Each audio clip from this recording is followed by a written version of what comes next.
The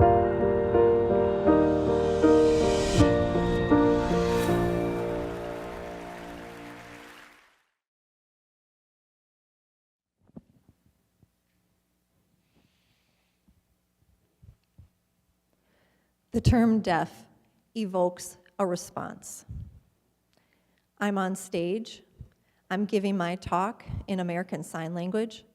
That may not be what you expected. You may be wondering if I can hear, if I will speak. You may be trying to figure out where the interpreter is. Your thoughts and questions are derived from your ideology. We have been socialized to think that everyone we encounter will speak. That's a very phonocentric point of view. And I'm here to tell you that this ideology is limited. I know firsthand just how limited people can be in their understanding. It's often disorienting for people to meet me for the first time because I use my first language when I communicate. I'm in the bank, and I meet deer in headlights. It doesn't really help me.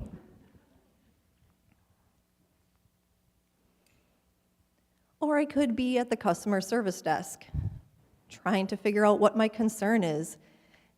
And I met with, hey, I don't know what to do with this lady. Can someone come help me? As if I'm the one with the problem.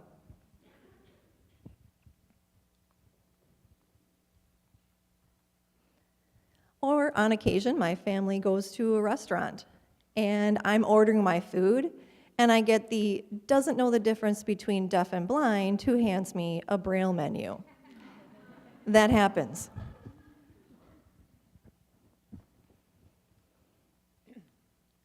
So as I mentioned, the ideology is limited. And in our society, we have created a narrative that has stigmatized deaf people.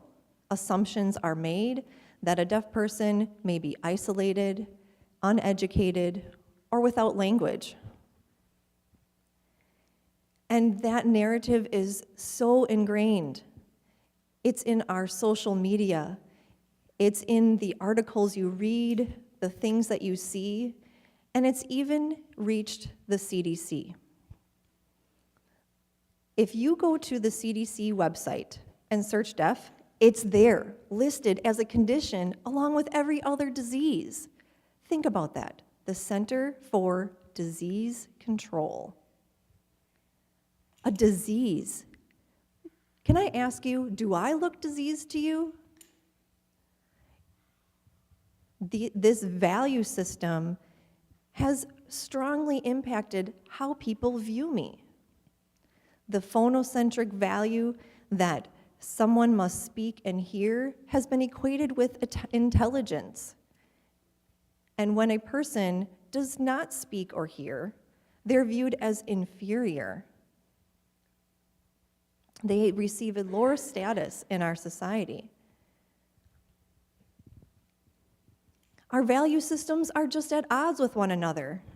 The value of speaking and hearing is one thing, but on the other hand, you look at the deaf community, and our value is on American Sign Language. The research has been done. Our language is bona fide, and there's a cultural community that is supported by it.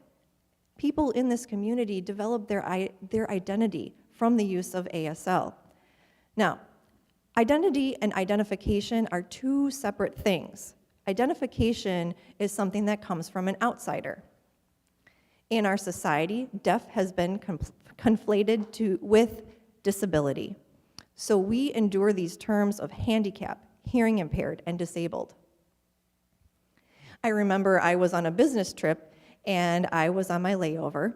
I was trying to catch my connecting flight and I had a suitcase with a defective wheel, so I'm really booking it, struggling with this damn suitcase. And I finally get to the gate and one of the airline agents comes up to me and tells me that I can't bring my bag onto the plane because it's so small, so I have to stow the baggage. So we ticket the baggage and my bag is stowed.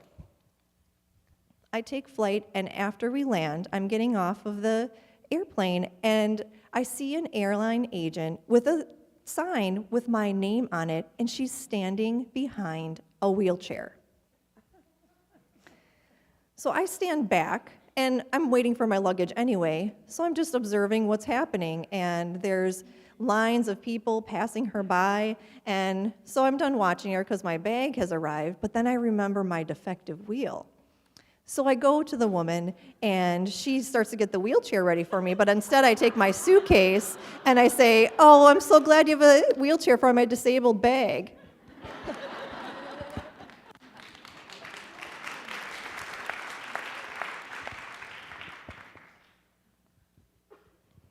So let's talk about that. Who determined that I'm disabled?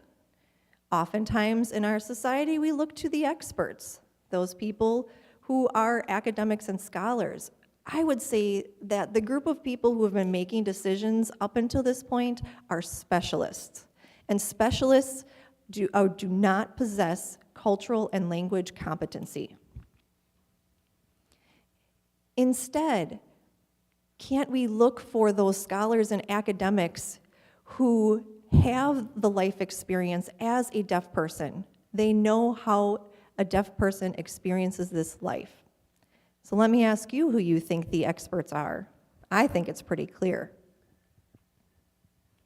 And I want to make that distinction between experts and specialists because these people have impacted the educational system of deaf children. I have several experiences from my time when I navigated this broken system. In elementary school, I was placed in a program, and I remember coming into the classroom, and I saw another girl who was deaf. So naturally, I started signing with her, and I was approached by the teacher very quickly, who pulled me out to the hallway and asked me to put my hands out. She took a ruler and slapped my hands to discourage me from using my language. And it was the first of many times that my identity was suppressed. Later in middle school, just like any other teenager, I wanted to be with my friends. And you have lots of conversations with your friends, whether that be in the classroom or not, but oftentimes I was pulled away from my peers to be in speech training. This was an exercise in futility. I wanted to be with my friends. I wanted that collective experience, and that was just another point where my identity was suppressed. Later in high school, I remember I was approaching graduation, and I was looking to the future, thinking about what I was going to do. I had this grand vision that I'd become a flight attendant. I really did want to become a flight attendant. The reason being, my dad was a world traveler, and I really wanted to have those same kinds of experiences. And I thought, hey, if I can travel the world and get paid for it, that's the job for me. So I go into a meeting with my high school guidance counselor, and we're having this conversation about what I'm going to do in the future. And I tell her that I'm going to be a flight attendant, and she says, "Oh, Marika, don't be silly. That's impossible. Honey, you're deaf. You'll never be able to hear what they're saying on the airline. I think I have a better job for you. You should become an accountant. You like numbers, right?" Well, that was true. I did like numbers, but it wasn't my true passion. So it was again a time where I felt my identity slipping away.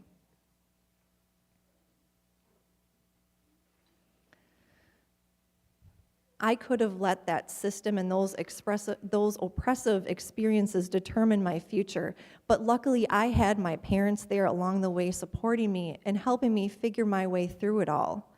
I didn't have the cultural linguistic experts that would have helped me navigate that system, but I had my parents. There are 2,300 deaf and hard of hearing students who are placed in the public school system in our state. And not all of those students are in a classroom that's designed to optimize their education. Because this educational system has been designed by these specialists. Let's just imagine, what would those classrooms look like if the cultural linguistic experts were the ones designing them? The classroom would be optimized for the deaf child. But guess what? Every other child in that classroom would be benefiting. They would be benefiting from using a visual language. All children would benefit from having that perspective available in the design of the classroom. All children would gain something.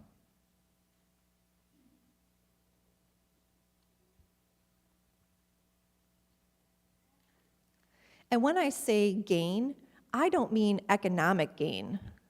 There's a big difference here. The gains that have been made from exploiting deaf people by medical advancements and the profits that people have made, that's not the kind of gain I'm talking about. I'm talking about deaf gain. Dr. Denison Bauman and Joseph Murray wrote a book about deaf gain. They have defined this thinking as a way of looking at the world in a different way and understanding and valuing a deaf perspective and their expertise. The skills that a deaf person has can be used to contribute to society.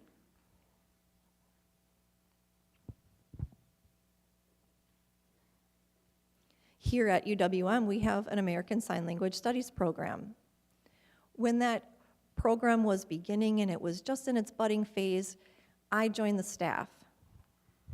And today, this program has grown exponentially. There are over 500 students that enroll every semester. And the reason that that has happened is because I have contributed my expertise as a deaf person in being able to design a classroom and design a program that can help students, and everyone is able to benefit. The university has gained something by us being on this campus.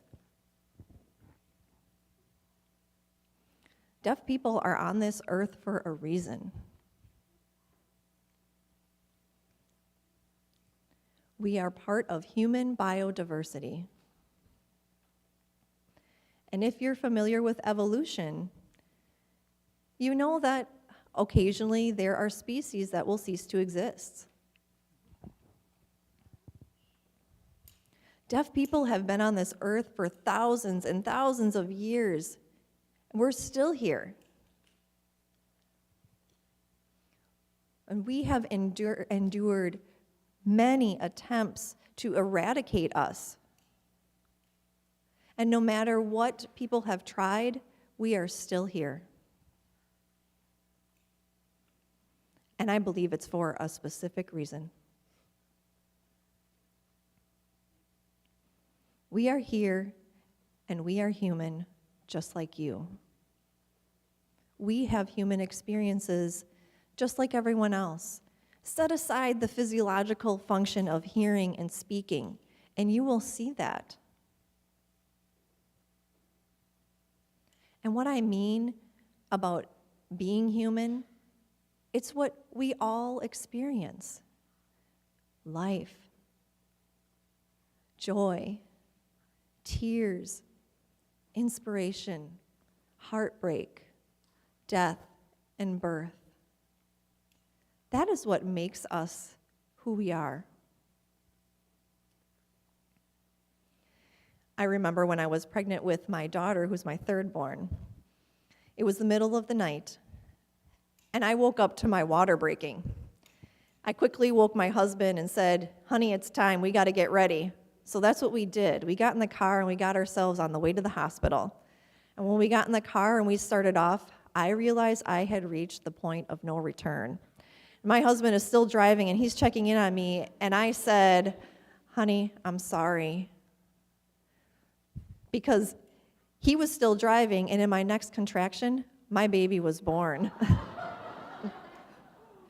So he's driving, I'm delivering the baby, I've got her in my arms, she's crying, so I tell him, "She's fine, I'm fine, just get us to the hospital." So that's what we do. He's driving fast and furious and caught the attention of a police officer. So now we're in a high-speed chase. We're getting close to the hospital, and when we get there are 3 or 4 other squad cars there waiting for us.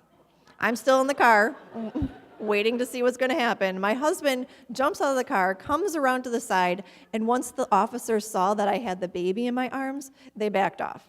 They did what they had to do. They got the stretcher, and I was brought into the hospital, and they were trying to take my husband in another direction until they realized he needed to be with me. And we got into the hospital and up to the birth center. I still remember clearly the moment when those doors opened. The nurses were running, thinking I was going to be laboring, and instead saw me holding the baby. So they bring me to the room and had to shift gears very quickly. So they were checking on the baby, checking on me, taking care of both of us. And we were all there together in that moment. But then the nurse looked and realized that my husband and I were deaf. And the connection we had been experiencing was severed completely. We both became very stressed. Her stress was around trying to find an interpreter, and my stress was around the fact that we had just lost that connection. So right now, in this moment, I want you to think about your thoughts, your feelings. We're all connected through this story. And you're seeing me as I see deaf people. I hope that your ideology has been expanded to include the definition of deaf people to be a cultural linguistic group of people. I want you to remember this as you leave today and react differently. Thank you.